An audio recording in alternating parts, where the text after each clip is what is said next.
जाऊं, कृपाशील होकर तुम मुझको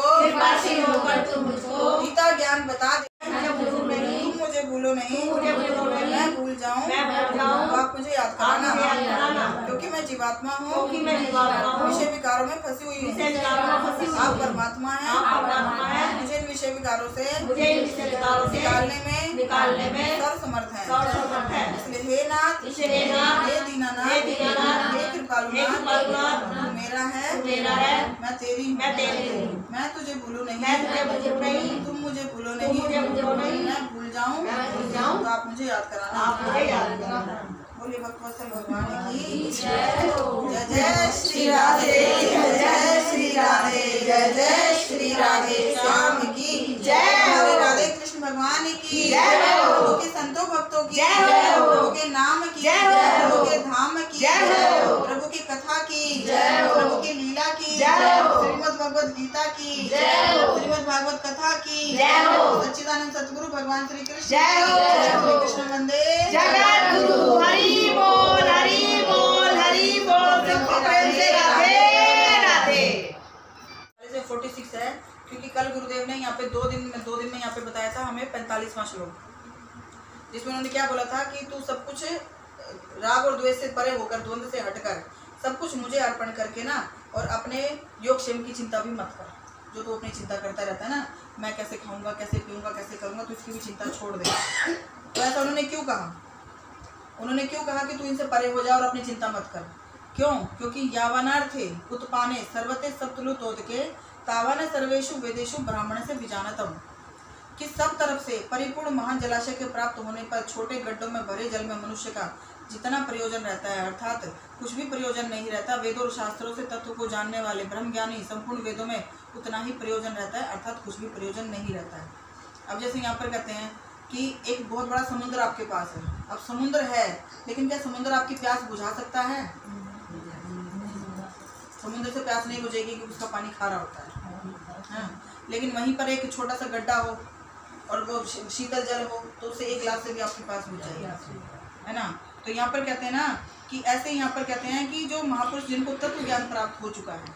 अब जैसे यहाँ पे हम ज्ञान क्यों पाना चाहते हैं? क्योंकि मैं संसार में ऐश्वर्य पाना चाहती हूँ, मान सम्मान पाना चाहती हूँ, मैं सिद्धि प्राप्त करना चाहती हूँ, मैं भक्ति प्राप्त करना चाहती हूँ, मैं ये चीज़ें करना चाहती हूँ।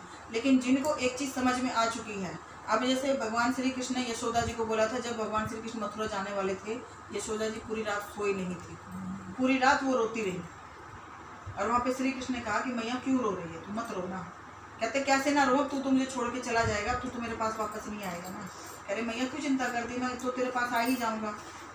कहते तू मुझे पता है तू झूठ बोल के जा रहा, तू नहीं आएगा मेरे पास। तो कहते हैं कि मैया मैं तुझे ना तत्व का ज्ञान बता रहा हूँ कि तू परमात्मा को याद कर, तू भगवान का जाप कर, तू भक्ति कर, तू मुझे परमात्मा समझ। तो कहते हैं कि ऐसी बेकार की बातें मुझे मत बोल, मुझे तेरा परमात्मा नहीं चाहिए, मुझे तेरी भक्ति नहीं चाहिए, मुझे मेरा बेटा चाहिए, मुझे मेरा लल्ला चाहिए, जिसको मैं लाड़ दुलार कर सकूँ, जिसको मैं डांट सकूँ, मैं गले से लगा सकूँ, मुझे मेरा लाल चाहिए, मुझे मेरा बेटा चाहिए। कहते माता तूने तो हर तत्व को पार कर दिया, अब तुझे किसी ईश्वर की आवश्यकता नहीं, तू तो सबको कर चुकी है। क्योंकि आप बताइए कि भगवान के चरणों की धूल पाने के लिए इंसान क्या क्या नहीं करता।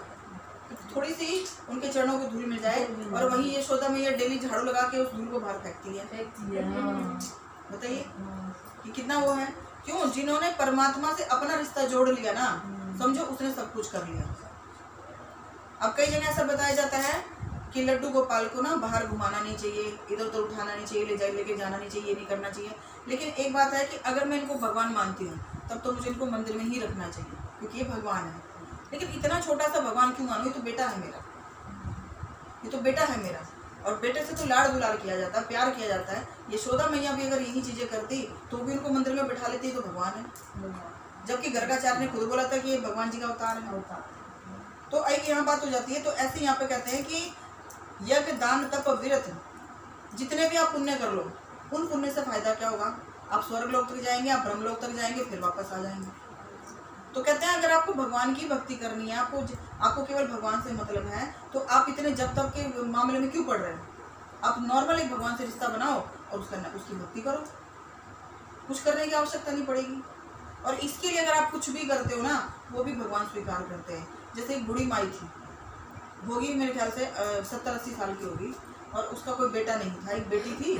बेटी की शादी हो गई थी और लड्डू गोपाल को उसने बेटा बनाया हुआ था, और बहुत लाड़ दुलार करती थी इसका, तो बहुत इसको प्रेम से रखती थी।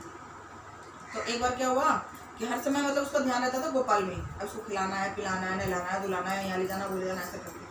एक दिन उसकी बेटी आई वहाँ पर, अब बेटी आई वहाँ पर रुकी बच्चों के साथ, तो एक दिन बेटी खाना खा रही है, उसको हिचकी आई, फिर बेटी कुछ और काम करी, फिर उसको जोर जोर से हिचकी आई, फिर उसको कुछ हो रहा तो फिर उसको जोर जोर से हिचकी आई। तो कह रही क्या बात है बेटी, तेरे को बड़ी हिचकी आ रही है? कह रही माँ मुझे ना वो मतलब शायद मुझे बहुत कोई याद कर रहा है। कह रही कैसा याद करना हुआ कि तुझे? कह रही क्या करूँ, याद इतना करते हैं तो परेशानी हो रही है, मुझे दिक्कत हो रही है, बार बार हिचकी बार बार आएगी तो प्रॉब्लम तो होती है। कहते माँ पता नहीं कौन बात याद कर रहा है, मैं भी परेशान हो जाती हूँ बहुत ज़्यादा। कहते अच्छा बेटी याद करने से ऐसे दिक्कत होती है? कहते बिल्कुल। कहते मैं तो अपने गोपाल को बहुत ज़्यादा याद करती हूँ, फिर उसको क्या होता होगा? कहते मैं याद, तू सोच ले माता। तो कहती है मैं उसको इतना याद करती हूँ, और मेरे याद करने से मेरे गोपाल को तो खा भी नहीं पाता होगा, पी भी नहीं पाता होगा, कुछ भी नहीं कर पाता होगा, और ऐसे तो उसको मैं कष्ट दे रही हूँ अपने गोपाल को। आज के बाद मैं कभी गोपाल को याद नहीं करूँगी। एक प्रेम देखिए, अब इसमें लोग कहेंगे त्याग, त्याग नहीं, इसके लिए किया कि इसको तकलीफ ना हो।